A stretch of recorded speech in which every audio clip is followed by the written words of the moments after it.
Bonjour et bienvenue à l'événement en ligne Feel Good, l'événement gratuit qui nous rassemble autour de notre bien-être en famille. Donc, je suis Céline Zemanzik, consultante en éducation pour parents d'enfants au potentiel, et je co-organise l'événement avec Graziella Joff et Estelle Julien. Donc, pour cet atelier communication en famille, Process Com, j'ai le plaisir d'accueillir Audrey et Camille du Terrain Tremplin. Je vous laisse vous présenter. Tu fais de la présentation du terrain? Ouais. Du coup, bienvenue sur notre atelier. Donc nous, on est Audrey et Camille, on est les cofondatrices du terrain. Le terrain, c'est quoi? C'est une structure tremplin pour jeunes décrocheurs. Parce qu'en fait, Audrey et moi, nous avons travaillé auprès de jeunes en décrochage scolaire.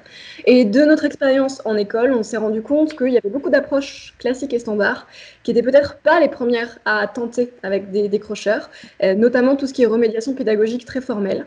Et du coup, on est parti de cette école avec Audrey et on s'est dit qu'en fait, nous, on avait un point de vue, on avait un avis et une opinion sur comment est-ce qu'on pouvait aider les décrocheurs à rebondir vers un projet, parce que c'est notre souhait et c'est notre projet à nous d'ailleurs. Et du coup, on a fondé le Terrain, qui est une structure qui accompagne sur 1 an des décrocheurs, depuis leur inertie jusqu'à la formulation d'un projet personnel. Et tout ça, c'est du sur-mesure. On a plein de phases différentes dont on pourra parler en long, en large et en travers si vous le souhaitez. Mais retenez l'idée que voilà, on accompagne des décrocheurs à rebondir vers un projet pour tous ceux qui ont besoin d'une période de réparation, de construction, pour retrouver le sens un peu dans l'école. Et voilà. Et c'est à partir de quel âge généralement? Au-dessus de 16 ans. Exactement. Et pour rebondir là-dessus, en fait, dans le cadre de notre expérience passée, mais aussi présente, on a été régulièrement amenés à être en posture de médiatrice dans les familles, parce que qui dit décrochage scolaire, si on a un certain imaginaire, on imagine quand même assez facilement que ça met à mal un peu les relations en famille en termes de communication, d'apaisement et du quotidien. Et donc, dans cette idée-là, aujourd'hui, on anime régulièrement des ateliers, alors soit pour les ados, mais aussi des ateliers en fait pour les parents. Alors, comme vous êtes là, souvent les mamans, pour justement offrir des espaces en fait de réflexion autour de certaines thématiques. Donc là, on va vous parler de la ProcessCom, qui est un outil pour le coup professionnel qui en soi n'a rien à voir avec l'éducation, mais qu'on trouve intéressant de remodéliser un petit peu. Mais voilà, l'idée de ces ateliers, et c'est un peu le cadre qu'on voulait mettre en place là aujourd'hui, c'est pas de culpabilisation. On va essayer, nous, dans la mesure du possible. Après, c'est quand même un trait qu'on a tous ancré très très fort en nous, hein, de culpabiliser ou d'avoir des petites phrases qui peuvent faire culpabiliser. Mais voilà, essayez de ne pas être dans la culpabilisation, que vous passiez un bon moment et que vous puissiez repartir avec éventuellement 2, 3 trucs et astuces que vous pourriez tester à la maison. Voilà, c'est un des éléments qui nous tient très à cœur. Donc, comme je vous expliquais rapidement là dans le chat, on a un petit souci avec l'outil qu'on aurait bien voulu tester aujourd'hui avec vous. C'est une présentation en fait en dynamique, un peu comme les présentations PowerPoint, mais où les participants autres que l'animateur peuvent participer. Donc, on voulait faire une petite activité brise-glace via cet outil-là et on va la faire autrement. Donc, ce que je vous propose, c'est de décrire dans le chat en fait la réponse à cette petite question qu'on va vous poser. Et l'idée, c'est un petit peu d'imaginer, si on caricaturait, quel est notre enfant en termes de communication en fait. Comment est-ce qu'il communique? Donc voilà, si vous deviez associer votre enfant à un terme, parmi les termes que je vais vous donner, vous diriez de lui qu'il est logoréique, très très dur d'en placer une quand il se lance et quand il parle, le flot de parole est en continu. Humoriste, votre enfant est en permanence, vos ou votre enfant, et vous pouvez répondre si vous en avez plusieurs pour chacun, très très drôle, il y a toujours une petite blague qui traîne en permanence, c'est toujours lui qui a la petite anecdote qui va faire sourire tout le monde. C'est le pudique, un profil qui a besoin qu'on y aille en douceur, qui ne dévoile pas forcément tout de lui et voilà, qui a besoin de pudeur. Le grincheux, râler, en fait, ça le défoule et je pense qu'on a tous par moments cette capacité à être grincheux. Parfois, certains l'ont de manière un peu plus présente que d'autres. Le stratège, par exemple, celui qui va vous raconter en détail ce qui s'est passé entre Paul et Jacques pour éviter de parler de lui, mais en même temps vous nourrir suffisamment pour que vous ayez l'impression d'être un peu dans son quotidien.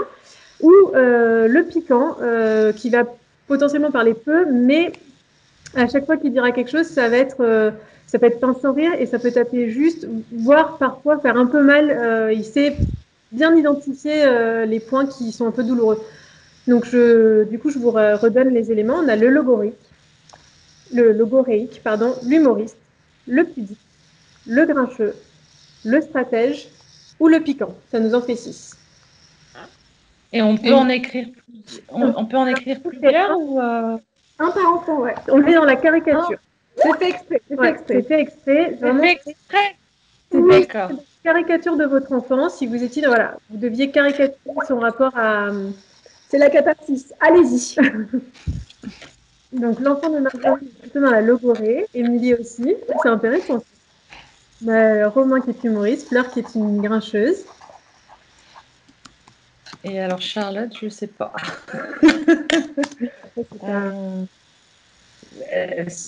Pardon, vous pouvez les redonner les 4 ou les 5, je me souviens plus. Logoréique, humoriste, pudique, grincheux, stratège et piquant. Ok, merci. Voilà, j'ai 3 enfants, je suis désolée, ça prend du temps. Hop, voilà, ça y est. Ok. Ah, c'est intéressant de voir que vous avez des enfants qui, pour certains, aiment bien parler quand même, hein, parce qu'on a 3 logorées qui reviennent, on a des humoristes, un peu une petite partie de logorée. Ok, donc en termes de communication à la maison, vous diriez plutôt que c'est fluide, même si parfois c'est pas toujours. En tout cas, est-ce qu'ils vous parlent, vos enfants? Oui. Ouais. Je marque. On ne s'en jamais. Ok, très bien. Super. L'idée, en fait, là-dedans, c'est, on va vous donner juste quelques secondes pour que vous réfléchissiez si vous êtes plutôt logorée, plutôt humoriste, pudique, grincheux, stratège ou piquant. Je ne vous demande pas de nous donner la réponse, hein, c'est plus pour vous. C'est plus pour vous et pour voir si, voilà, en termes de caricature, la fréquence en fait de communication de votre enfant, est-ce que c'est la même que la vôtre? Ça, c'est juste votre petit temps à vous de réflexion parce que effectivement, si on a un enfant qui est décoré et que nous, en revanche, c'est pudique, il peut très bien attendre que vous parlez beaucoup avec lui, là où vous, en fait, vous avez besoin de plus de douceur ou peut-être de moins en dire ou inversement. C'est un des éléments qu'on trouve intéressant qui n'a pour le coup pas grand-chose à voir avec la méthode ProcessCom, mais voilà, on aime bien poser en début d'atelier ce côté, on est dans la caricature, hein, bien évidemment. De toute façon, toutes les méthodes un peu comme ça sont des caricatures de nous. Mais voilà, mettre en relief le fait qu'entre nous et notre enfant, on n'a pas forcément le même besoin en termes de communication. Et que parfois, un humoriste jamais sans sa blague, ça va nous agacer parce qu'en fait, là, tout de suite, on a besoin d'être sérieux face à un sujet. Oui, mais en fait, c'est son mode de communication, ça va être son moyen aussi cathartique de mettre parfois à distance des choses difficiles. C'est un contexte à prendre en compte.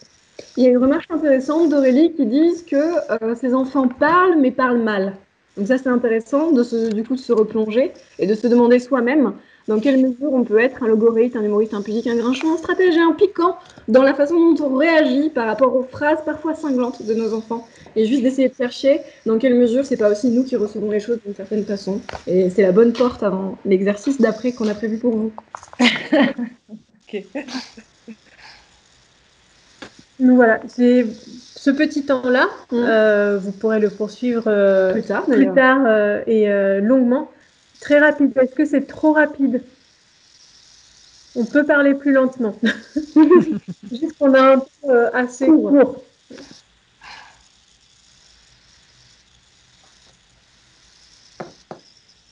Je pense que Marjorie parlait de ses enfants. Excusez-nous. Alors, okay, d'accord. Donc ça veut dire qu'il a plein de choses à raconter du coup. Comme nous. Ok, donc clairement pas un Ok, ça marche. Très bien. Et ben, du coup, ça nous permet de rebondir en fait vers la ProcessCom. Je ne sais pas si vous avez pu regarder la vidéo que je vous ai envoyée. On va refaire un petit topo très très rapide ici avant de rentrer dans les mises en situation. Donc l'idée de la ProcessCom, initialement, c'est vraiment l'idée d'un outil qui a été créé dans les années 90, je dirais même 92 par Gérard Collignon suite à tout un travail de recherche pour faciliter le travail des managers. Alors, on est aux États-Unis, clairement pas en France, hein, on n'a pas du tout la même perception du management, mais l'idée, c'était d'identifier chez les collaborateurs le fait qu'il y ait différentes fréquences de communication et donc différentes aussi différents besoins psychologiques, différents besoins de type de management, et donc de pouvoir aider le manager en fait à s'adapter et à adapter sa fréquence de communication à chacun de ses collaborateurs. Donc l'idée, c'est qu'il a identifié 6 profils de personnalité. On n'est pas un seul de ces profils. En fait, chacun de compose notre personnalité, mais c'est une question de jauge. Et on va retrouver un profil plus présent dans notre base, et ensuite ça monte vers une pyramide avec celui qui est le plus lointain. Il y a des questions de phase, c'est assez complexe et plus nuancé. Nous, on le réduit quand même d'abord parce qu'on a assez peu de temps aujourd'hui, et ensuite parce qu'on utilise cet outil avec les adolescents, et que si on commence à mettre beaucoup trop d'informations, en fait, on les perd. Donc on restreint d'autant plus l'outil. Ce qui nous paraît important quand même de vous dire, c'est que, comme toute méthode, cette méthode est fausse. Elle va résumer et synthétiser en fait votre personnalité et potentiellement à plein d'égards tomber à côté. Ce qui nous intéresse, et c'est pour ça qu'on l'utilise avec des ados ou avec les familles, c'est de montrer à chacun qu'on n'a pas toujours les mêmes fréquences de communication et que parfois il est nécessaire de s'adapter. Donc, pour faire un petit rappel des types de personnalités, on va avoir l'empathique. Ah oui. L'empathique, donc il y a plutôt un profil, comme on peut l'imaginer, où l'émotionnel est assez important. Et donc, quand on va chercher à communiquer avec lui, on va passer moins par le factuel que par son émotion. Et lui, d'ailleurs, souvent, dans sa communication avec les autres, va plutôt s'enquérir des émotions et du ressenti des personnes que de ce qui a été fait d'un point de vue factuel. Exactement. En parlant de point de vue factuel, on a le travailloman qui est très souvent caricaturé comme étant le rationnel, c'est-à-dire que c'est quelqu'un qui va avoir besoin qu'on communique avec lui et qui va avoir tendance à communiquer avec les autres dans le domaine des idées principalement. C'est pas quelqu'un qui va être très très intéressé par savoir quelles sont vos valeurs ou dans quel état émotionnel vous êtes, c'est quelqu'un qui va vraiment essayer de communiquer sur savoir ce que vous pensez et intellectuellement qu'est-ce que vous produisez, etc. Ça va être ce genre de profil dans la communication. Voilà. Généralement, c'est un profil que les ados repoussent en disant « moi, je ne suis pas travaillomane », ce qui est souvent assez faux. On a aussi le rebelle. Alors, les dénominations sont... Enfin, nous, on trouve qu'elles ont un imaginaire qui n'est pas forcément l'imaginaire qui est attendu par la méthode de Gérard Collignon. Parce que, voilà, encore une fois, les ados, quand on dit rebelle, ils se disent « ok, bah, c'est moi, je suis un rebelle ». Alors non. En fait, le rebelle, c'est quelqu'un qui va être plutôt dans la spontanéité, qui n'a pas forcément à cœur d'être en rébellion permanente face à son manager, mais plutôt qui a besoin de fonctionner de manière ludique, qui va détester être face à un travail répétitif. Il est très instinctif, et donc souvent des profils créatifs peuvent avoir une base rebelle. Mais le fait est que il n'y a pas de notion derrière l'idée de rebelle, de rébellion face à l'autorité ou autre. Ça, c'est un point qui nous semble important. Exactement. Ensuite, il y a un autre profil qui s'appelle le persévérant. Et lui, le persévérant, a priori, dans ses fréquences favorables, enfin, dans ses fréquences préférées de communication, ça va plutôt être des opinions, c'est-à-dire des opinions dans le sens les valeurs morales. C'est quelqu'un qui va avoir tendance, quand il communique avec les gens, à vouloir savoir quelles sont vos valeurs morales, d'où vous pensez, c'est quoi votre référentiel en fait éthique presque. Vous voyez ce que je veux dire? Et quand il va avoir tendance à s'exprimer, c'est le genre de personne qui va mettre en avant ça. Et typiquement dans une entreprise ou dans le management, si on veut communiquer avec cette personne, il faut aller chercher ses valeurs et il faut parler et communiquer sous la fréquence des valeurs. Voilà. Je veux que j'enchaîne? Vas-y, comme ça je réponds. Ensuite, un autre profil, ça va être le rêveur. Et le rêveur, très souvent dans l'imaginaire collectif, c'est le profil de l'introverti, c'est-à-dire que c'est quelqu'un qui va pas forcément communiquer sur le biais des émotions, ni vraiment l'intellect, ni vraiment les valeurs. Ça va être quelqu'un qui va avoir une intériorité très très forte, qui va pas forcément être très à l'aise dans la communication parce qu'il a un monde intérieur très très marqué. Donc c'est quand on va vouloir communiquer avec lui, quand on va vouloir le manager, qui a besoin qu'on soit extrêmement clair, extrêmement précis et extrêmement procédurier et qu'on lui demande de faire des choses et pas d'exprimer qui il est. En fait, c'est un des profils les plus compliqués à manager ou avec lesquels c'est le plus difficile de rentrer en communication parce que de tous les profils, c'est celui qui est le moins à l'aise avec la communication orale, même avec la communication écrite. Donc c'est quelqu'un souvent qu'il faut observer et dont on obtient des informations en le faisant faire des choses, en le voyant faire des choses et en observant son intériorité et son petit monde. Ça peut paraître très très flou comme ça, mais dans la process com, c'est le profil le plus insaisissable. Donc j'espère que déjà dans ce que j'ai dit, vous arrivez à saisir un petit peu de son univers. Non, c'est très bien. Je te laisse faire le dernier. Et le dernier, c'est Le promoteur. Le dernier, c'est le promoteur. Le promoteur, c'est le genre de personne qui va communiquer et vouloir qu'on communique avec lui sous l'ordre de tes actions. C'est-à-dire, qu'est-ce que tu fais? Toi, dans ta vie, qu'est-ce que tu fais? À quelle association tu adhères? Quel métier tu fais? Qu'est-ce que tu fais dans ta vie? C'est quoi tes loisirs? Quand tu bouges, quand tu es en mouvement, quand tu réalises des choses dans ton quotidien, c'est quoi? Voilà, le promoteur, ça va être quelqu'un qui va être très, très attaché à la représentation aussi de ce qu'il fait. C'est très souvent un profil qui a plutôt tendance à être charmeur ou dirigiste, mais pas que. Mais en tout cas, c'est cet imaginaire-là dans la communication qui lui est associé. Je vous laisse nous poser des questions si jamais il y a un profil qui vous paraît vraiment, vraiment obscur, sachant que là, vous avez eu le résumé du résumé du résumé du résumé, et que l'idée essentielle, c'est juste de comprendre qu'on a vraiment des communications qui sont très différentes parfois, et qu'il n'y a pas de meilleure façon de communiquer, bien au contraire. Il y a juste des profils de communication. Pour répondre à une question, est-ce qu'on peut être sur les deux tendances? En fait, tous ces profils remplissent notre petite pyramide. Et il est tout à fait possible, si vous voulez, vous pouvez réouvrir le PDF que je vous ai envoyé, d'avoir deux profils qui sont sur la même échelle de votre pyramide. Moi, par exemple, j'ai une base empathique et rebelle qui est assez présente, et ensuite ça augmente, la jauge diminue pour les autres. Ce qui veut dire que quand on communique avec moi, si on se met sur une fréquence rebelle empathique, ça fonctionne très bien. Si on se met sur une fréquence rêveur, ça va être un peu... Enfin voilà, j'ai un temps d'adaptation qui va être nécessaire. Et ce qui est intéressant, et ce pourquoi on utilise, nous, la ProcessCom avec les ados et les parents, c'est juste, voilà, je prends souvent cet exemple-là. Je pense qu'il y a beaucoup de mamans qui régulièrement demandent à leur enfant comment s'est passé le contrôle de maths aujourd'hui. Il y a beaucoup d'enfants qui disent, ou en tout cas pensent, ouais, j'ai l'impression que tu es en train de vérifier et de me fliquer et d'être tout le temps sur mon dos et vraiment tu me fais pas confiance, etc. etc. Cet exemple, il est intéressant pour la simple et bonne raison que le parent qui va demander pour comment s'est passé ton contrôle de maths peut le faire pour plein de raisons.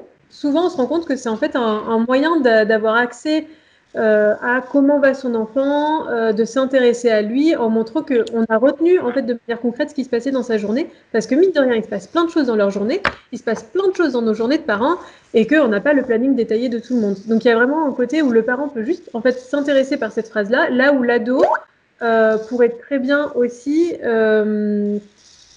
comment dire, pourrait très bien aussi en fait le recevoir comme une forme d'agression.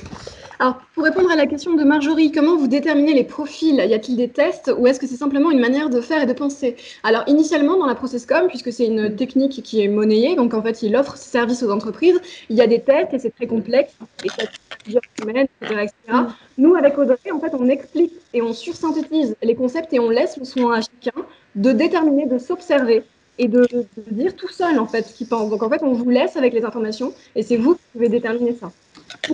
Et quand on travaille avec des adolescents, c'est effectivement on va les observer, on va essayer plein de fréquences de communication différentes avec eux et on va observer quelles sont leurs réactions à la variété de fréquences de communication qu'on est capable d'adopter. Donc c'est beaucoup un travail de terrain, c'est pour ça qu'on s'appelle comme ça. Et après, concrètement aussi, on a en fait des jauges en fonction de chaque, on leur pose des questions et on leur demande de colorier, de remplir la jauge. Et assez rapidement, sur certaines, ils vont dire « Ah oui, non, mais moi, ça ne me correspond pas du tout », donc ils remplissent très peu la jauge et à la fin en fait, du parcours, ils arrivent à identifier qu'il y en a qui sont plus présentes que d'autres. Mais ils font eux-mêmes.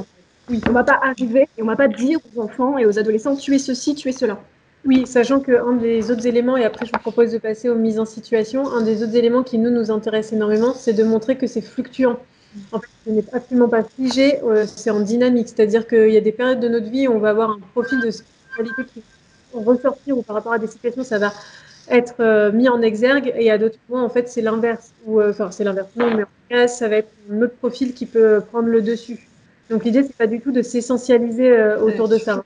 C'est de dire, voilà, à cet instant, ma fréquence de communication va plutôt être celle d'un référent. J'ai l'impression que c'est ma base, et il se trouve que la base de mon parent, c'est plutôt promoteur. Et bon, bah, du coup, on va avoir un parent qui, par exemple, à la veille de sortir en soirée, à l'époque où c'était possible, je pense à des ados en pour le coup, mais voilà, elle va dire ah, mais est-ce que tu as essayé de mettre cette tenue ou de faire ci, ça pourrait être sympa ou machin. Là où en fait, ou juste de complimenter son enfant. Ah, j'adore ta tenue, c'est vachement bien, et donc de venir essayer de le valoriser hyper activement, là où le profil rêveur va juste s'enfermer dans sa coquille en disant en fait, mais moi, je n'ai pas forcément envie qu'on me voit, qu'on me repère, je voulais y aller incognito, là, tu es en train de me dire qu'en fait, on peut me voir, me repérer, me valoriser. Et bon, généralement, c'est pour être là, je vais pas aller à la soirée, mais voilà, le fait est que vous cherchez avec la plus belle des envies à valoriser votre enfant et ne comprenez pas pourquoi tout d'un coup, il vous claque la porte au nez en vous disant je t'ai pas demandé ton avis sur mes vêtements. Ça peut être lié à voilà, son besoin de communication. Voilà. Est-ce qu'il y a des questions? Est-ce qu'il y a des choses que vous voudriez qu'on éclaircisse avant de passer aux mises en situation? Il y a juste le son parfois qui saute un peu. C'est pas une question, mais... Je crains que oui, de la technologie. Est-ce que tout le monde nous entend? Est-ce que sur le chat, vous pouvez mettre un petit pouce en l'air ou dire oui. Mettez-nous un pouce. Ok. Merci. Oui, super. Très bien. Est-ce que c'est OK pour vous si on passe aux mises en situation? Oui. C'est parti. C'est parti. Très bien. Pour ça, on va avoir besoin qu'à un moment donné, vous débloquiez vos micros. Parce que vous allez être sur le devant de la scène. Pour celles qui ne voudraient pas participer aux mises en situation et juste les observer, il n'y a aucun souci. On a besoin d'au moins 2 personnes, sachant que Céline peut aussi être désignée volontaire. Donnez au moins pourront aussi jouer un des rôles. Donc, on va vous expliquer le principe et ensuite sur le chat, vous nous dites si vous voulez participer à la mise en situation ou juste l'observer. L'idée, c'est de vous proposer de créer donc à 2, d'engager plutôt que de créer à 2, un petit dialogue de 3 minutes. Donc, à chaque fois, vous allez fonctionner en binôme. Et ce petit dialogue, en fait, il est autour de la question « Comment réagiriez-vous face ?» Et en fait, les mises en situation sont, on en a choisi 5, mais on peut en faire moins. On a imposé 5 situations. Et l'idée, c'est que dans la discussion, on puisse identifier que, même si dans le fond, vous êtes peut-être d'accord, vous n'allez pas forcément aborder la question avec votre enfant de la même manière. Vous n'allez pas appuyer sur les mêmes fréquences de communication puisque vous n'avez pas forcément, vous, les mêmes fréquences de communication. Et c'est donc de voir un peu comment est-ce qu'on peut se positionner sur des sujets qui sont relativement, enfin, qui peuvent être consensuels, voir qu'en fait, vous ne réagiriez pas de la même façon au-delà juste de la dynamique et de l'idée d'éducation dans laquelle vous êtes, vraiment juste d'un point de vue communication. Donc, est-ce que parmi vous, il y en a qui ont envie de participer activement à ces petits dialogues? Ou est-ce que vous voulez qu'on vous donne la première mise en situation avant? C'est triché. Oui, pas de souci. Super Aurélie, super. Ok, très bien. Donc, Aurélie et Émilie, votre première situation... Alors, attendez, si j'ai peut-être besoin que vous nous rappeliez Vos bases, si c'est possible. Vos bases et... si vous avez des... Émilie, c'est bon, c'est rebelle promoteur. On vous a. Marie, si vous voulez. Vous voulez pas être dérangeant, tant pis, on essaiera d'aider. Les premières ou toutes? Juste la base, ouais. Juste la base. Juste la base, c'est ça? Oui, juste la base. Très bien, ok. Et Aurélie Persévérant. Non, c'est Aurélie Persévérant. Aurélie, c'était déjà une... Ah, ok, super. C'est Marjorie que j'attends. Non, Marjorie nous écoute. Ah, c'est elle nous écoute? Ok, très bien. Nous écoute. Bim. Ok, donc on a dit Aurélie Émilie. Et est-ce que vous pouvez nous rappeler, vous avez des garçons ou vous avez des filles? Ou les deux? Alors, vous m'entendez? Émilie, moi j'ai une fille et un garçon. Ok, et votre fille, elle a quel âge? Elle a 9 ans. Ok. Et le garçon? 6 ans. Ok, très bien. Et Aurélie, elle a 2 filles et un garçon. Aurélie, vos filles, elles ont quel âge? Alors, j'ai 16 ans, 14 ans et j'ai un garçon de 11 ans. Ok, 16, 14, 11. Donc, on peut faire la première mise en situation, me paraît un peu compliquée. Ouais, très bien. Ok, c'est parti. C'est parti. Donc, pour que je dise pas de bêtises, donc c'est Aurélie et Émilie. C'est ça, hein, le premier duo en dialogue. Votre situation donnée, c'est la suivante. Votre enfant, donc on va dire, on va faire une moyenne début collège, n'a pas fini ses devoirs, dont un DM de mathématiques. Il est 22 h, il vous dit que épuisé, il va aller se coucher et qu'il mettra un réveil à 5 h du matin pour finir son DM. comment est-ce que vous réagiriez face à ça? En termes de communication, voilà, qu'est-ce que vous lui diriez et comment est-ce que vous le lui diriez? Donc, c'est Émilie qui parle. On utilise le micro, hein, c'est ça? Absolument. Vous voulez qu'on tape, ok. Je m'énerve très fort. Et je suis dans l'incompréhension totale de me dire que je comprends pas pourquoi on en est là alors qu'on avait aménagé des plages de travail. Et je m'assure et je serai présente au réveil à 5 heures du matin pour revoir avec l'enfant comment on peut avoir une bonne note à ce DS de maths. Ok, très bien. Et du coup, vous, Aurélie, comment est-ce que vous réagiriez? Alors moi, je réagis pas du tout de la même façon. Alors, je m'énerve aussi, bien évidemment, au début, en disant effectivement, ce DM de maths n'est pas arrivé au dernier moment, et donc tu devais t'organiser. Et j'étais là ce week-end, ou en tout cas, j'ai des moments où je peux t'aider. Et moi, c'est tant pis pour toi. Il est hors de question que tu travailles déjà à 10 heures du soir. Enfin, la grande, si, mais le dernier, si c'est début collège, 10 heures du soir, de toute façon, il est hors de question de continuer à travailler. Et il est hors de question de se réveiller tôt. Et donc, tant pis pour toi. Tu auras une mauvaise note ou un mot du professeur. Et peut-être que la prochaine fois, tu ne recommenceras pas. Voilà. Ok, c'est intéressant. Je vais finir tes notes. Ouais. Je vais commenter. Ok, alors, qu'est-ce qu'il peut commenter surtout? Que vous n'êtes pas pareil. En fait, Moi, j'ai évolué. C'est-à-dire que pour la première, je pense que j'aurais été capable de le faire. Mais maintenant, voilà quoi. Je suis organisée et il faut qu'il s'organise aussi. Voilà. super intéressant. Vous êtes donc en dynamique, c'est-à-dire que vos attentes, vos modes de fonctionnement ont évolué d'un enfant à l'autre, mais probablement avec une évolution qui est aussi personnelle. Les enfants, c'est... Tout à fait. Puis après, voilà, il y a des enfants. Mon aîné, ça ne serait jamais arrivé. Je le sais parfaitement. Donc, D'accord. Mais ce qui est très très drôle, c'est que Émilie, pour quelqu'un qui a une base promoteur, la réaction, elle est tout de suite dans l'action et la prise en main. Le côté dirigiste des choses, c'est-à-dire que je vais t'attendre à 5 heures du matin et puis on va le faire ensemble. Donc c'est juste très très bien.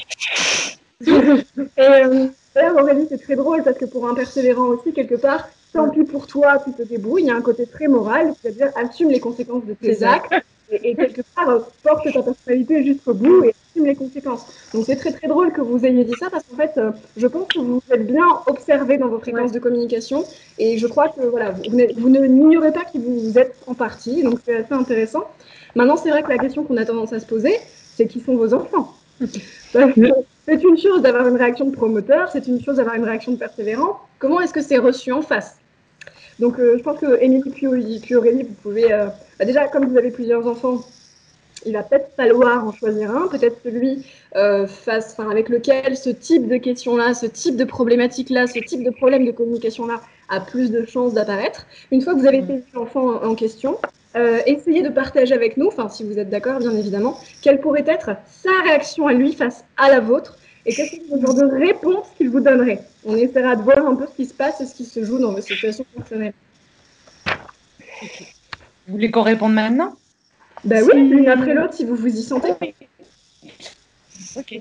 Moi, je peux répondre maintenant. Je vais choisir mon fils, donc le dernier profil que j'avais mis en base rebelle, promoteur, rêveur, persévérant, empathie, travailleur, donc en partant du plus bas au plus haut. La réaction de mon fils dans ce cas qui est déjà arrivé, ce qui est déjà arrivé, c'est de se mettre à pleurer et de me dire mais tu te rends pas compte, je vais avoir une mauvaise note, c'est de ta faute, patati patata. Moi, je lâche pas. C'est-à-dire que j'ai compris qu'en fait, d'être derrière lui pour le faire travailler ne sert strictement à rien. Il est toujours en demande, effectivement, de mon aide, et souvent, trop souvent, dans le sens où il voudrait que je fasse exercice avec lui, et de le mettre face à sa responsabilité et lui dire bon, je peux t'aider, mais à certaines plages horaires, c'est-à-dire que 10 heures du soir, je considère que c'est pas nécessaire, c'est plus nécessaire, c'est tant pis. Je me rends compte qu'en faisant ça, et ben, Ah, on vous a perdu. Ah, pardon. Il réagit un peu mieux en disant que les fois d'après, il le fait différemment. C'est le sentiment que j'ai, moi. Mais peut-être que je me trompe. Hein, D'accord. Alors c'est intéressant parce que d'avoir une réaction de pleurer, etc., et puis de dire c'est à cause de toi, c'est en fait utiliser des fréquences de communication sur l'émotion. Donc Oui. plutôt fréquences de communication qu'on attend chez l'empathique. Après, ça peut aussi être des réactions de manipulation d'un promoteur, par exemple. Mais c'est compliqué. Voilà. Mais Je pense que c'est plus de la manipulation. Comment? Je pense que c'est plus de la manipulation. D'accord, mais ça c'est intéressant parce que si c'est plus de la manipulation, il y a peut-être des chances pour que son profil de persévérant, de promoteur soit plus marqué que celui que vous aviez, que de rebelle.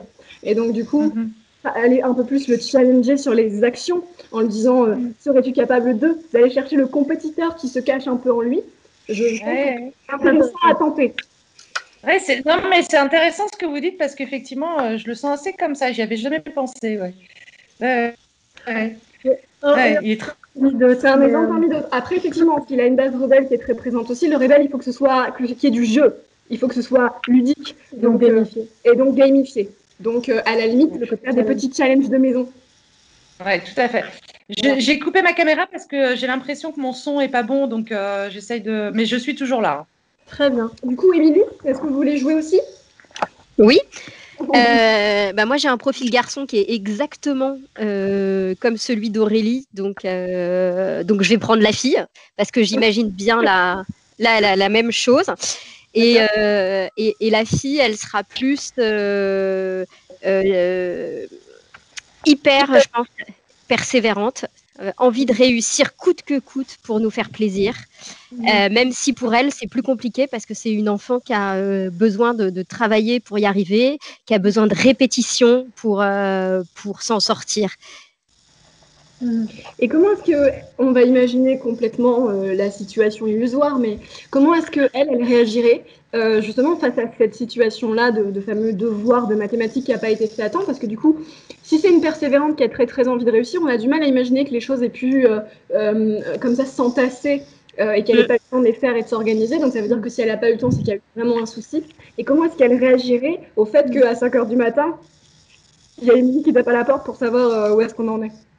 Je pense qu'il y aurait eu une perte de moyens totale, avec des pleurs et un comportement très malheureux.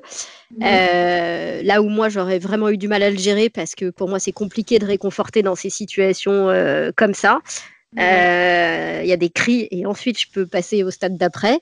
Mais une enfant qui perd ses moyens, etc. Et par contre, avec un réveil à 5h du mat', totalement disponible et voulant me faire plaisir, prête à tout pour s'en sortir, quoi. D'accord. Okay. Donc ça c'est dans l'action en fait.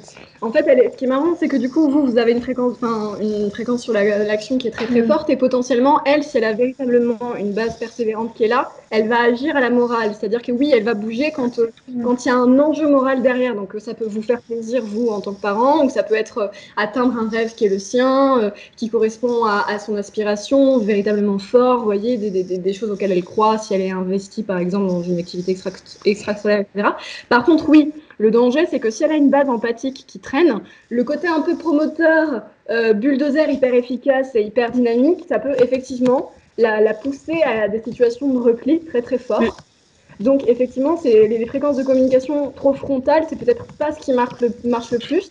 Par contre, la discussion sur les valeurs morales, sans doute qu'il y a des chances que ce soit quelque chose qui passe mieux avec votre fille. Audrey? Oui.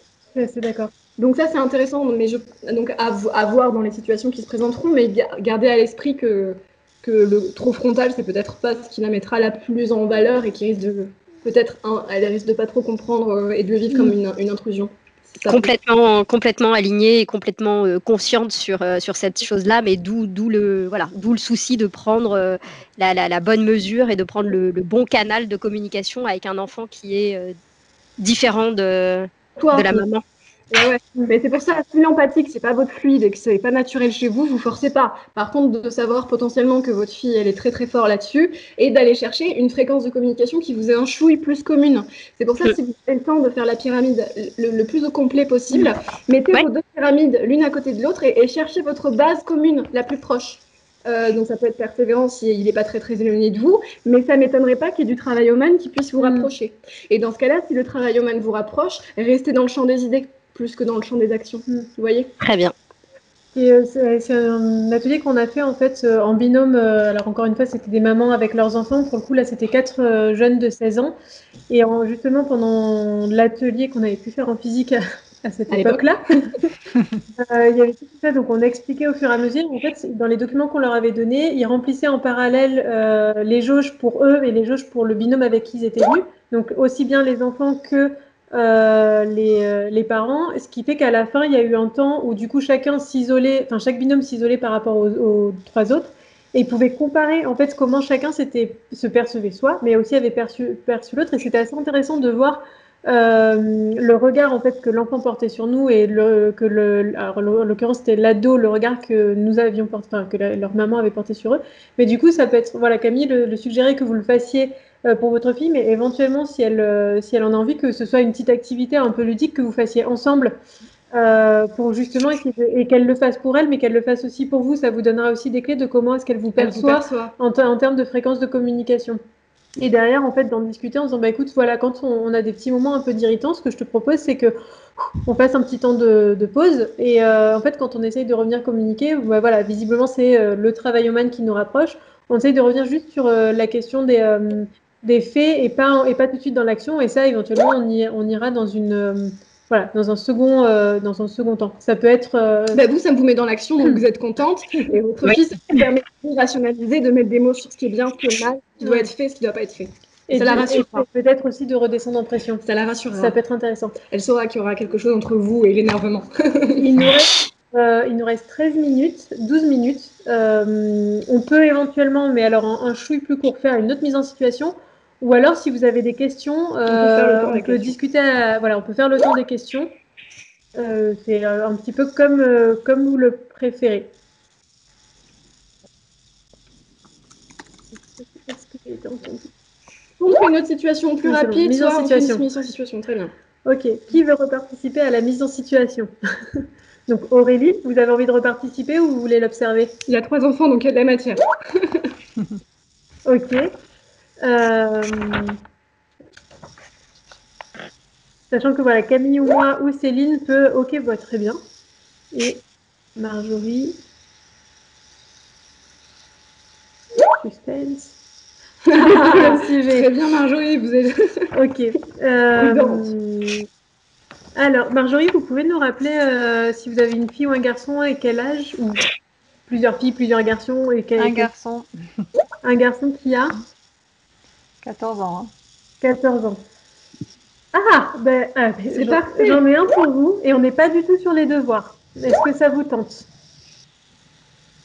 Vous voulez le sujet précis pour savoir ? Ah bah oui, Marjorie, elle veut savoir avant de... Alors, je donne le sujet. Donc, si ça vous va, Aurélie et Émilie, on va mettre Marjorie, si elle est OK sur le sujet, en premier.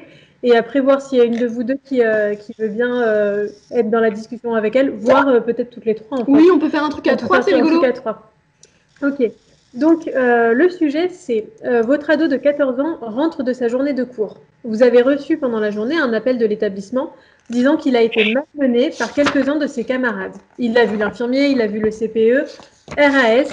On vous dit juste de ne pas vous inquiéter, que c'était un appel pour vous donner un peu des informations sur ce qui s'était passé dans sa journée. Comment est-ce que vous réagissez face au moment où votre ado passe le pas de la porte ?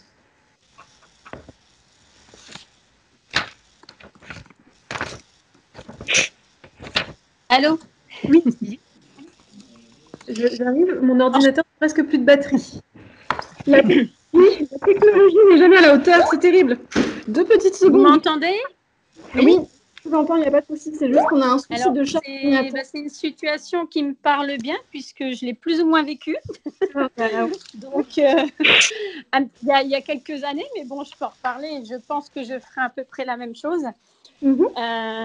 Disons que mon fils va être plus du genre à ne rien me dire. Donc, pour essayer quand même d'ouvrir le dialogue, je vais plutôt être sur des questions du genre comment ça s'est passé, tout va bien, etc. Je vais plus être sur cette forme-là. pour essayer d'ouvrir la communication et qu'il m'en parle. Parce que il ne va pas me dire forcément qu'il s'est passé quelque chose à l'école. Donc voilà, c'est plus moi qui vais chercher sans lui dire forcément j'ai appris ça, qu'est-ce qui se passe. Je vais plutôt essayer que la communication vienne de lui. Ok. Et lui, comment est-ce qu'il va réagir du coup en face de ça? Alors, après, en général, quand plus ou moins il arrive à se délier et à expliquer ce qui s'est passé, on est souvent dans un dialogue. Je lui demande comment il a perçu ça, pourquoi il m'en a pas forcément parlé. Souvent, il me dit pour moi, ça n'avait pas forcément une importance. Donc voilà, c'est un petit peu comme ça que ça se passe. C'est pas forcément un enfant qui va forcément tout exprimer ce qu'il veut dire. Mais voilà, moi je le ressens plus ou moins, mais il n'y a pas une expression forcément ouverte sur ce qui se passe au niveau scolaire. Ok. Il y a un peu secret. Après, il y a l'âge qui fait ça aussi. Hein. Oui, ouais. Il était un petit peu moins secret, entre guillemets, quand il était plus jeune, mais après, ça fait partie aussi de sa partie en intimité aussi. Quand on grandit, c'est vrai que ça fait partie aussi des choses qui évoluent. D'accord. Mais alors du coup, est-ce que quand vous lui parlez vraiment sur le champ des idées et de façon très rationnelle sur les faits, en étant très factuel et en mettant de côté un peu la partie émotionnelle, est-ce que vous avez l'impression que c'est quelque chose qui marche mieux avec lui? Oui, je pense. Ok, il y a moyen qu'il y ait une base travaillomane assez forte chez votre fille, mais c'est pas plus mal parce que vous l'avez aussi, même si vous avez une base empathique qui est un peu plus marquée. Il y a moyen que vous puissiez, avant tout pour débloquer le dialogue, plutôt que d'arriver sur le champ des émotions, arriver sur le champ des idées, le plus pragmatique et le plus rationnel possible. Et ça va vous demander un petit peu des efforts de ne pas avoir la première ligne en émotionnel, mais essayez plutôt le champ des idées, ça peut le faire. Ça peut débloquer un peu plus rapidement l'échange de son côté. Voilà, et il y a sans doute une part rêveur chez lui, donc une intériorité très forte. Donc effectivement, lui semer des pièces pour qu'il vienne à lui, enfin il vienne à vous de façon un peu plus rationnelle. L'idée, c'est aussi vous pouvez par exemple faire un tableau que vous collez sur votre frigo dans la cuisine avec des phrases un peu toutes faites. Je veux te parler, j'ai un problème, je crois qu'il y a un souci, etc. Et puis il met ses petites gommettes à la limite ou des petites croix. Comme ça, vous créez un dialogue indirect, mais un dialogue indirect sur l'ordre et le champ des idées. D'accord. À tenter. Ça, on peut éventuellement vous l'envoyer. Là, on a animé un atelier sur la communication samedi dernier, où justement, on était sur des profils de mamans pour qui la communication avec leurs ados était un peu rompue. Et donc, du coup, vraiment communiquer de manière verbale, c'était inenvisageable. Et en fait, on leur a proposé un tableau à coller sur le frigo avec des petites gommettes à mettre à côté et avec des phrases qui sont pré-faites et pré-pensées. Voilà. Et de laisser en fait l'espace à chacun de nos enfants, donc une couleur par enfant. Et on pense, nous, que c'est pertinent aussi que le parent ait ces petites gommettes pour que lui aussi puisse y participer. Et en fait, venir et faire le point le dimanche autour d'un chocolat chaud en famille sur ce qui a été mis. Et il est possible que vos enfants aient mis des gommettes sur rien à signaler. Bah, dans ce cas-là, écoute, très bien, on ne signale pas. Mon ami aussi, est-ce qu'on ne ferait pas une soirée film et pizza ensemble? En fait, votre enfant vous dit de manière non verbale qu'il a envie de passer un moment avec vous, mais pas forcément d'être dans la discussion. Ou alors, ça va pas en ce moment, mais laisse-moi le temps de revenir vers toi. Ou j'ai besoin de parler et que tu ne fasses que m'écouter. Et je pense que c'est un de ceux qui est potentiellement le plus difficile, mais aussi le plus important. C'est-à-dire que parfois, on a juste, enfin moi je sais que je l'ai vécu en tant que fille avec maman, j'ai juste besoin qu'elle soit le vase qui accueille tout mon trop-plein et en fait qu'elle n'émette aucun commentaire à ce moment-là parce que je ne suis soit pas en mesure de recevoir les commentaires. J'ai une maman qui est promoteuse, donc qui est très dans l'action, donc je ne suis pas en mesure de me mettre moi en action par rapport à ma situation, ou alors elle va râler avec moi ou juger et en fait je ne suis pas en mesure non plus de l'entendre. Et donc, auquel cas, j'ai juste besoin qu'en fait, voilà, un peu comme un journal intime, sauf qu'on n'a pas forcément tous l'envie de venir l'écrire. Donc voilà, si vous voulez, si ça vous intéresse, je peux vous envoyer ça par mail. On a le petit PDF qui est déjà tout fait. Très bien. Merci. Je vous en prie. Il nous reste 5 minutes, du coup. Je propose qu'on passe je propose qu'on passe aux questions si vous en avez. Est-ce qu'il y a des questions dans le chat qui nous ont échappé? Oui, il y en a une remonte. Comment peut être perçu par l'enfant le fait de changer de méthode et de façon de faire par rapport à son frère ou sa sœur? La question d'injustice, oui. Alors ça dépend comment. Est-ce qu'il l'exprime déjà? Parce qu'il y a des enfants qui ne l'expriment pas forcément. S'il l'exprime. Son cas particulier, c'est un enfant unique. Ah pardon, c'est un enfant unique. Non, dans ce cas-là, si c'est un enfant unique, pourquoi est-ce qu'il y a un problème par rapport à ça? Non, je pense que c'était une question. Dans les fratries, je pense que dans une fratrie, s'il y a plusieurs modes de communication, comment tu t'adaptes? C'est peut-être ça? Alors, on peut être perçu par l'enfant le fait de changer de méthode et de façon de faire par rapport à son frère ou sa sœur, parce que c'est pas les mêmes profils, par exemple. Alors, ok. Moi, je suis maman, mais d'un bébé qui a pas tout à fait 6 mois, donc pour le moment, je ne l'ai pas expérimenté et Camille n'a pas d'enfant. Par contre, dans la structure dans laquelle on a travaillé par le passé et dans les accompagnements qu'on fait aujourd'hui, d'emblée, on explique que nos accompagnements sont injustes. Ce qui en général surprend un peu en disant bah non, pourtant normalement on parle de justice, etc. Pour la simple et bonne raison qu'on recontextualise, alors sans non plus dévoiler l'intimité et les histoires de chacun, mais les besoins sont différents. Et en fait, nous, le parti pris du terrain tremplin, c'est d'accompagner sur du sur-mesure, et qui dit sur-mesure dit donc identifier les besoins de chacun. Vos enfants sont des êtres, des individus différents entre eux, différents de vous. Et donc, je trouve assez intéressant d'identifier avec eux ou de discuter avec eux sur le fait qu'ils ont chacun des besoins qui sont différents. Et donc, que vous allez répondre en fait de manière le plus équitable possible, mais pas forcément la plus juste possible. Un exemple que nous, on a eu beaucoup l'occasion de vivre, c'est les heures d'arrivée dans l'école dans laquelle on travaillait. En fait, il y avait des horaires d'arrivée qui étaient spécifiques, qui étaient précis et les mêmes pour tous. Par contre, certains élèves arrivant en retard avaient une forme de sanction, d'autres arrivant en retard, on était en train de les applaudir. Donc, de l'extérieur, ça paraît particulièrement injuste. Le fait est qu'on accompagnait des décrocheurs scolaires et que pour certains, en fait, juste le fait de venir sur place, c'était le bout du monde pour eux et donc c'était la méga réussite pour nous. Alors que pour d'autres, la problématique se posait à un autre endroit où il y avait beaucoup plus de latitude dans leur cas précis, mais pas sur le fait de venir et donc d'être à l'heure. Et le fait d'emblée, en sortant pour le coup là de l'émotionnel, en fait, éviter de le faire dans une situation de conflit où ce sont les émotionnels qui ressortent en disant ouais mais toi t'as besoin de ça et pas ton frère, ou ton frère a besoin de ça et pas toi. Juste d'avoir des temps de discussion en disant ben voilà, est-ce que quels sont vos besoins du moment et pour voir justement essayer de discuter en fait des besoins et de dire ok moi je vais essayer de répondre à ces besoins-là. Mais du coup, vous comprenez bien que je vais y répondre de manière différente en m'adaptant. Et que donc, là où je vais peut-être passer 2 heures à aider ta sœur avec ses devoirs et te laisser une forme d'autonomie, en revanche, on ira au cinéma toutes les semaines ensemble, pour quand les cinémas réouvriront. Donc pour nous, il y a vraiment une grande importance à juste en fait accepter qu'il y ait des injustices. Mais l'idée des injustices, c'est pas de les faire au détriment des uns ou des autres, c'est de les faire pour le bénéfice des uns ou des autres. L'injustice au service de leur individualité. Est-ce que vous pouvez pas essayer de verbaliser ça comme ça?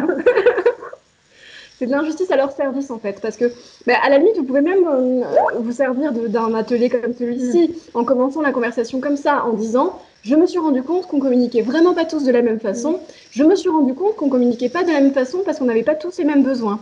C'est vrai, vous êtes des enfants différents, vous n'avez pas les mêmes besoins. C'est pour ça que je me comporte pas toujours de la même façon. Alors ça fait infantilisant dit comme ça, mais c'est juste parce que j'ai fait trop de théâtre. Mais je me suis rendu compte que vous avez vraiment pas tous les mêmes besoins, et moi en tant que maman, j'essaye de répondre à vos besoins différents en regardant qui vous êtes. Et potentiellement, vous avez l'impression que c'est de l'injustice, mais c'est pas de l'injustice, c'est juste que j'essaie de m'adapter à qui vous êtes. Par contre, si vous ressentez de l'injustice, et là, vous mettez en place, en fonction des profils de communication de vos enfants, des moyens qu'ils auraient de vous dire à vous qu'ils ressentent de l'injustice. Et ça, malheureusement, c'est des boîtes dans des boîtes.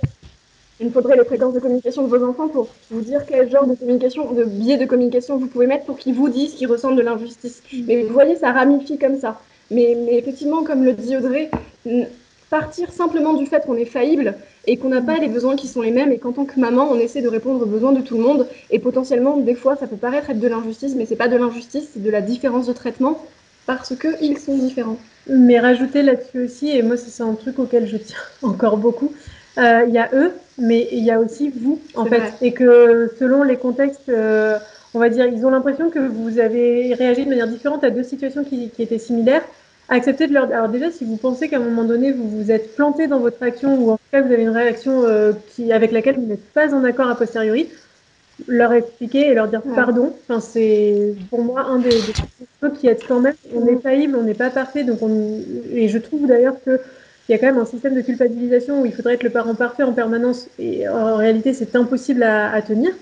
Mais aussi voilà, leur expliquer que par rapport aux situations, vous vous adaptez à leurs besoins, mais vous vous adaptez aussi à votre besoin immédiat. Si un matin vous houspillez un de vos enfants parce que vous êtes pressé, parce qu'en fait vous avez une réunion qui vous prend la tête, en tout cas vous l'avez en charge mentale de manière très très forte, donc vous êtes moins attentif à lui, et le lendemain matin, on aurait l'impression que vous puissiez être aussi pressé parce que vous démarrez de nouveau le travail tôt, mais en fait vous êtes beaucoup plus détendu parce que la réunion est passée. Il est possible qu'ils ne comprennent pas non plus pourquoi en fait deux réactions différentes ou deux fonctionnements différents sur une situation qui semble pareille. Et alors oui, ça fait très verbeux tout ça, mais si jamais voilà, il soulève le problème, ne pas hésiter à dire, en fait, il y a aussi dans l'équation ma situation, mon état, ma charge mentale, et il est hors de question qu'en tant qu'adulte, je vous la fasse peser sur les épaules. Donc j'essaye du mieux que je peux de vider mon petit sac à dos le soir quand je rentre à la maison. C'est pas toujours possible, mais au même titre qu'en fait, ça ne l'est pas pour les enfants. Moi, pour ne pas oublier qu'ils ont passé une journée à l'école, 8 heures assises, à écouter, à apprendre plein de choses, à sortir de leur zone de confort en permanence, ce qui n'est pas toujours le cas des adultes. Une fois qu'on est dans le train-train de notre travail, la sortie de zone de confort est quand même très différente. Et que eux aussi, le soir, quand ils rentrent à la maison, ils ont leur sac à dos de la journée. Et que bon, la démarche de dire, ok, je mets un peu de côté tout ce qui s'est passé et je suis en mode... chouette, je rentre à la maison, on va passer un bon moment avec mes parents, je vais faire mes devoirs dans le temps imparti, aider à préparer à manger, vider la table, dresser la table, mettre le lave-vaisselle, aller me brosser les dents tranquillement, me laver, aller au lit, ne pas être sur mon téléphone, enfin tous ces éléments en fait qui sont un peu des échappatoires pour eux, voilà, essayer de leur expliquer ou faire des activités. Et si vous avez besoin d'idées, n'hésitez pas à revenir vers nous parce qu'on en a pléthore. Alors, avoir été animatrice de BAFA, quand même, ça alimente un peu le faire dans le cerveau. Mais voilà. En tout cas, de faire avec le fait qu'on est des individus, que eux sont des individus. Et on est tel qu'on est et on réagit aussi tel qu'on réagit en fonction du contexte. Ouais, et puis pour revenir sur l'égoïsme des enfants, c'est vrai qu'en fait, ils sont tellement en train de construire qui ils sont. Ils sont tellement en train de se cogner contre les bords du cadre pour lui faire prendre la forme qui est la leur, qu'en fait, ils sont très centrés sur eux, mais c'est parce qu'en fait, il le faut, en fait. Il faut qu'ils apprennent à se connaître et qu'ils se regardent, sinon ça risque de faire des adultes qui se regardent pas et qui se connaissent pas bien et qui se font, qui subissent des situations qu'ils n'ont pas choisies, etc. Donc c'est vrai, et qui burn out à 30 ans, voilà. Donc c'est vrai qu'ils sont égoïstes parce qu'en fait, ils s'observent, mais pas forcément de façon négative, c'est du temps qui est mis au service de la construction de qui ils sont. Donc c'est vrai qu'en tant que parent, c'est compliqué, parce qu'ils sont en train de se construire, mais il y a des règles dans la famille, il y a des règles de vie, vous avez vos propres failles, etc.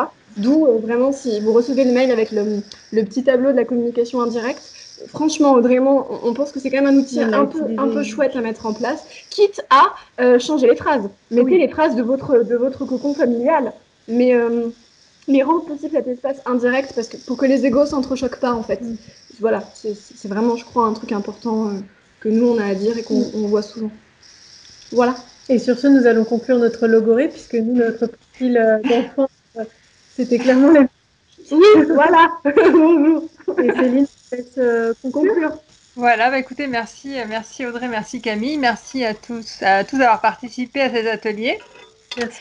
Et donc, je vous dis à très bientôt dans d'autres animations de Feel Good. Hein, donc, c'est encore pendant 1 semaine et demie. Donc aujourd'hui, il n'y a plus d'atelier, je pense que c'est tout. Mais donc, demain, atelier pour les petits, donc à partir de 4 ans demain matin. Et puis, alors, demain soir, on retrouve Audrey dans une table ronde sur les devoirs. Fameux sujet. À 20h30 sur la chaîne YouTube. Bon, je vous dis à très bientôt. Merci beaucoup. Merci. Au revoir. Au revoir, merci. Merci beaucoup. Merci à vous. Au revoir.